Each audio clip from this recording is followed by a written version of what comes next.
La toute première capsule que j'ai fait il y a 2 ans, en 2017, c'était sur comment soulager les abcès dentaires. Eh bien, je vous reviens avec le même sujet, l'abcès dentaire, car dans la première capsule, je vous parlais d'huile essentielle. C'est sûr que moi, je baigne dans les huiles essentielles, comme quand j'ai eu un abcès, ben, il y en avait dans la maison. Mais ce n'est pas le cas de tout le monde. Mais non seulement ce n'est pas le cas de tout le monde, mais ça ne dépasse pas 1% de la population qui a à la maison des huiles essentielles. Alors, quand on a un abcès, ça ne s'annonce pas. Hein. Demain matin, tu vas te lever avec un abcès. Non, ça vient comme ça, on se lève, et on est...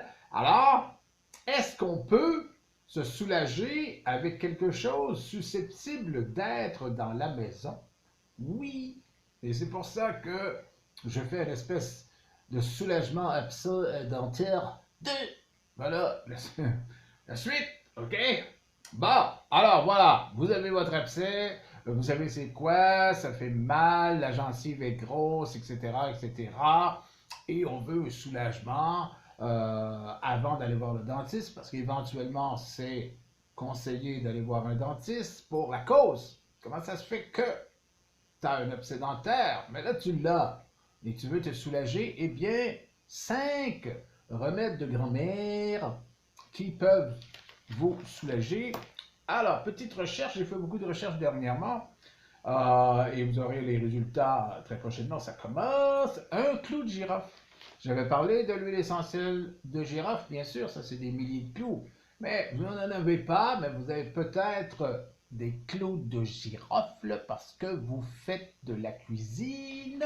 Alors le clou de girofle, lui, vous n'avez qu'à le frotter sur la gencive touchée et ça va soulager parce que même un clou de girofle possède assez d'anesthésiant pour vous soulager. Et oui, si vous n'avez pas de clou de girofle, un marteau. Non, non, ça c'est une blague. Ok, si. Oui, vous n'êtes pas chirurgien, là, comme dans le film sur l'île tout seul, là, Alone, où il se.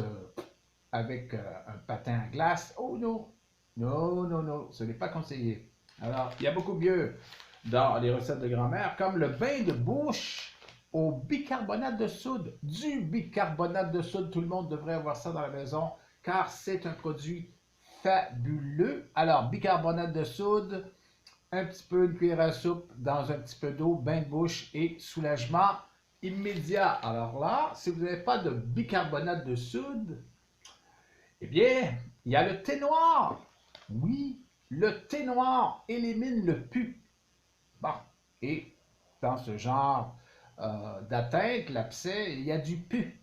Et t'en veux plus? Bon, alors tu peux tout simplement prendre du thé noir. Pas de thé noir non plus. Bain de bouche avec de l'eau oxygénée. Ça fonctionne aussi comme le bicarbonate de soude.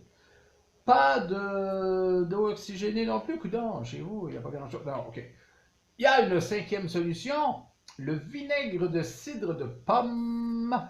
Petite recette, dans 250 millilitres d'eau, 2 cuillerées à soupe de vinaigre de cidre de pomme, 2 cuillerées à soupe de vinaigre de cidre de pomme, 2 fois par jour, soulagement. Et par la suite, vous pouvez toujours passer aux huiles essentielles. C'est le laurier noble qui est la reine pour ça. Et aller chez le dentiste et en finir et passer à autre chose. On n'a pas juste ça à faire. Bon, alors abonnez-vous, bien sûr. Et dans les prochains jours, très prochainement, recette pour éliminer la souffrance de l'eczéma. Oh, l'arme ultime anti-eczéma. Coming soon sur cette chaîne. À très bientôt. Et portez-vous bien.